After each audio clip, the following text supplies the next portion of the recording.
से जुड़े रहने के लिए रणमेरी न्यूज को सब्सक्राइब करें और बेल आइकन को प्रेस करें। आइए डालते हैं बनारस की खास खबरों पर एक पैनी नजर। एसएसपी अमित पाठक ने अपनी गाड़ी रुकाकर पैदल जा रही वृद्धा की सुनी समस्या। हरतालिका तीज के अवसर पर मंगला गौरी मंदिर के दर पर सुहागिनों ने की पूजा। भारत रत्न बिस्मिल्लाह खां साहब की मजार पर कांग्रेस नेताओं ने किया पुष्पांजलि। 9 दिन से सत्याग्रह आंदोलन पर बैठे काशी हिंदू विश्वविद्यालय के छात्र की नहीं हो रही सुनवाई। यूथ कांग्रेस प्रदेश अध्यक्ष ने पत्रकार वार्ता कर गंभीर विषयों पर की चर्चा। शिव प्रसाद गुप्त मंडलीय चिकित्सालय का कोरोना काल में भी हाल बेहाल। किसानों की समस्या के समाधान के लिए जिलाधिकारी को दिया गया राज्यपाल के नाम संबोधित ज्ञापन। अतिक्रमण ने छीनी राजा तालाब के ऐतिहासिक संगम तालाब की सुंदरता।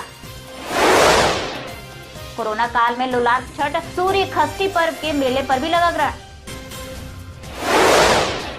लक्सा क्षेत्र में गणेश पूजा के मद्देनजर देखी गई तैयारी। अब देखिए खबरें विस्तार से।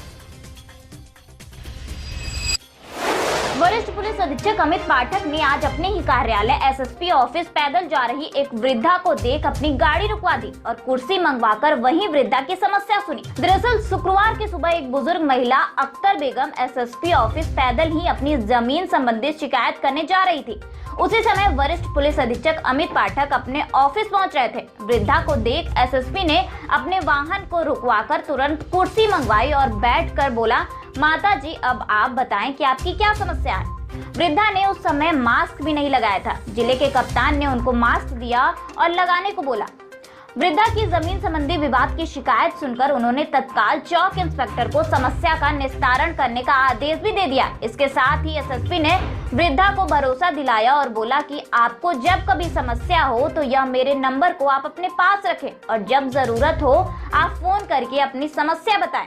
आपको परेशान होने की जरूरत नहीं है। इसके साथ ही अपने पीआरओ का नंबर को भी वृद्धा को दिलाया। वृद्धा से बात करते वक्त एसएसपी काफी भावुक दिखाई पड़ रहे थे। बताते चले कि वाराणसी के वरिष्ठ पुलिस अधीक्षक अमित पाठक जब से वाराणसी की कमान संभाले हैं, रात दिन एक करके वह जनता की समस्या से रूबरू हो रहे हैं और परेशानी सामने आने पर कार्रवाई करने से भी नहीं चूक रहे हैं। देर रात तक सड़कों पर कोविड-19 और सुरक्षा के मद्देनजर पूरे शहर में भ्रमण करते भी देखे जा रहे हैं। कोतवाली थाना क्षेत्र अंतर्गत रामघाट स्थित मंगला गौरी मंदिर के बाहर तीज के अवसर पर सुहागिन महिलाओं ने आज गेट पर पूजा कर अपने सुहाग के लंबे उम्र की कामना की। वहीं बंद मंदिर के गेट पर सुरक्षा व्यवस्था तैनात दिखी। प्रसिद्ध शहनाई वादक भारत रत्न बिस्मिल्लाह खां साहब के मजार पर पूर्व विधायक अजय राय सहित कांग्रेसियों ने पुष्पांजलि अर्पित कर उन्हें श्रद्धांजलि दिया। आज पूर्व विधायक अजय राय के साथ प्रदेश महासचिव विश्व विजय सिंह, अहमद शमशाद, महानगर अध्यक्ष राघवेंद्र चौबे, डॉक्टर जितेंद्र सेठ, पूनम कुंडू, मनीष मरोलिया, राम श्रृंगार पटेल एवं अन्य कांग्रेसजन ने भारत रत्न को याद किया। आज हम सब लोग अपने काशी के लाल, हम सब लोग जिनको उस्ताद कहते थे, ऐसे आदरणीय बिस्मिल्लाह खां साहब की पुण्यतिथि है और उनकी पुण्यतिथि पर आज हम लोग प्रत्येक वर्ष कांग्रेस के साथी, कांग्रेस के लोग प्रत्येक वर्ष आते हैं और उनको श्रद्धांजलि देते हैं, उनको नमन करते हैं। आज हम सब लोग उस्ताद बिस्मिल्लाह खां साहब की 14वीं पुण्यतिथि पर उनको नमन करने के लिए क्या क्या किया है यहाँ पर? अब यहाँ पे इनके परिवार के लोग जो आयोजन करते हैं उसमें हम लोग शामिल होते हैं और अपनी श्रद्धांजलि अर्पित करते हैं। और मैं समझता हूँ कि इनके जैसा आदमी, बिस्मिल्लाह खां जैसा इंसान और इस कला का, जिस कला के वो जिस माहिर थे, न पैदा हुआ है न आगे भविष्य में कोई ऐसा हो पाएगा। ऐसे भारत रत्न हम सबके यहाँ इस बनारस के गार्जियन अभिभावक रहे। काशी हिंदू विश्वविद्यालय के एमए हिंदी का एक छात्र नीरज राय कोविड-19 महामारी के दौरान परीक्षा कराने के विरोध में 9 दिन से लगातार सत्याग्रह आंदोलन पर बैठा है। नीरज राय लगातार केंद्र सरकार व बीएचयू प्रशासन से सोशल मीडिया के माध्यम से अपनी बात पहुंचा रहे हैं, लेकिन अभी तक सरकार या बीएचयू प्रशासन के किसी भी जिम्मेदार अधिकारी ने छात्र के पास आकर उसकी मांग नहीं सुनी है। मैं महामारी के दौरान परीक्षा आयोजित कराने के विरोध में सत्याग्रह पर बैठा हूँ। आज मेरा 9वां दिन है मेरी मांग यही है कि महामारी के दौरान किसी भी प्रकार की कोई परीक्षा आयोजित न हो, लेकिन दुखद है कि सरकार BHU एंट्रेंस समेत सभी विश्वविद्यालय की प्रवेश परीक्षाएं, JEE, नीट और नेट की परीक्षाएं की तिथियां घोषित कर दी हैं, जो लाखों छात्रों के साथ अन्याय है। मेरी मांग यही है कि बिना बुनियादी सुविधाओं के, बिना व्यवस्था के किसी प्रकार की कोई परीक्षा आयोजित न हो।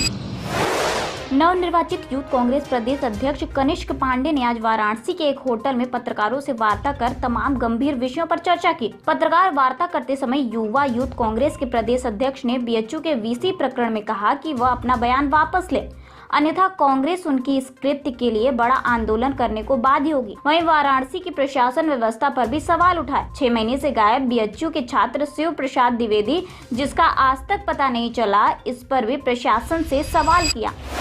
चिकित्सा सुविधा के हवाई आसमानी दावों के बीच गंदगी और असुविधा की जमीनी हकीकत शिव प्रसाद गुप्त मंडली चिकित्सालय का सच है।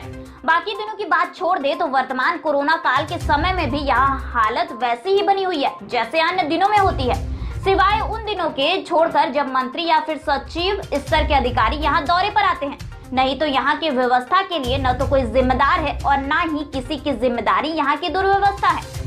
यहाँ के इमरजेंसी वार्ड में आपको मरीज के साथ कुत्तों का घूमते और टहलते मिल जाना आम बात है। पीने के पानी के लिए लगा वाटर कूलर न जाने कब से खराब पड़ा हुआ है, बल्कि उसके आसपास गंदगी का ढेर लगा हुआ है। पानी के वैकल्पिक व्यवस्था के लिए नगर निगम से लाकर पानी का टैंकर खड़ा तो कर दिया गया है, पर उसका पानी स्वास्थ्य के लिए कितना लाभकारी या हानिकारक है ये तो यहाँ के जिम्मेदार अधिकारी ही बेहतर बता सकते हैं। कहने को मरीजों के लिए निःशुल्क भोजन की भी व्यवस्था है, लेकिन देखा तो पाया कि मरीजों के लिए वार्ड तक भोजन ले जाने वाली ट्रॉली को खुद सर्जरी की जरूरत है।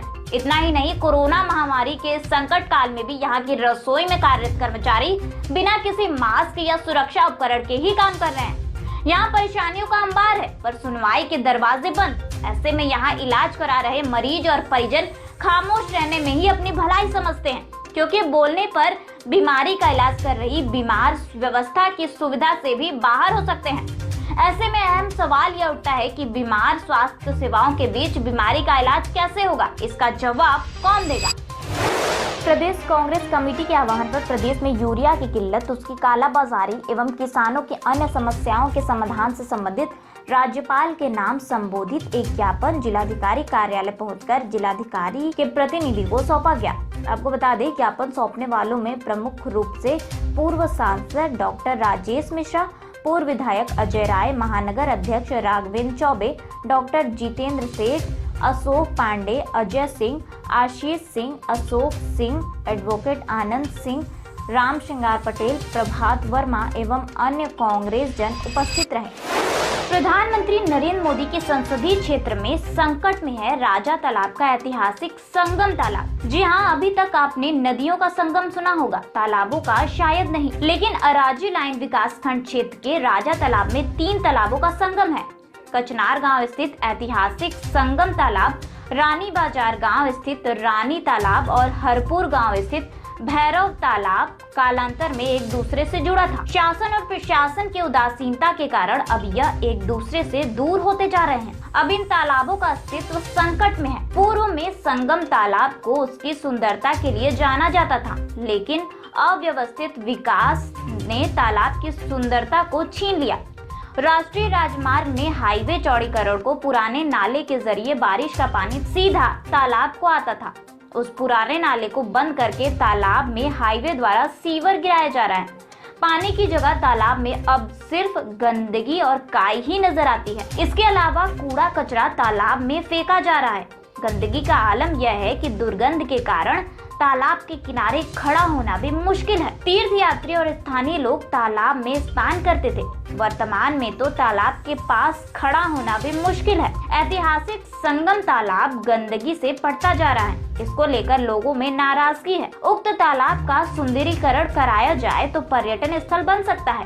तालाब पर धर्मशाला, देवालय भी स्थापित है। लोगों ने जिला प्रशासन और ग्राम पंचायत से मांग किया कि तालाब के आसपास सुंदरीकरण का कार्य कराया जाए, वहां फेंकी जा रही गंदगी को भी रोका जाए। विश्वव्यापी महामारी कोरोना के चलते वाराणसी में होने वाले सुप्रसिद्ध लोलार्क छठ मेले पर भी ग्रहण लग गया है। थाने भेलूपुर क्षेत्र स्थित लोलार्क कुंड पर यह आगामी 24 अगस्त को आयोजित होने वाला लोलार्क छठ मेला विश्वव्यापी महामारी कोरोना के दृष्टिगत इस वर्ष आयोजित नहीं किया जाएगा। पुलिस प्रशासन और मेला कमेटी के मध्य वार्ता के पश्चात मेला कमेटी द्वारा लिखित रूप से अवगत कराया गया है कि इस वर्ष लोलार्क कुंड पर मेला आयोजित नहीं किया जाएगा। वाराणसी के लक्सा क्षेत्र में कल होने वाली गणेश पूजा के लिए तैयारी जोरों पर देखी गई। गणेश पूजा के लिए क्षेत्र में लगी दुकानों पर भी चहल पहल देखी जा रही है।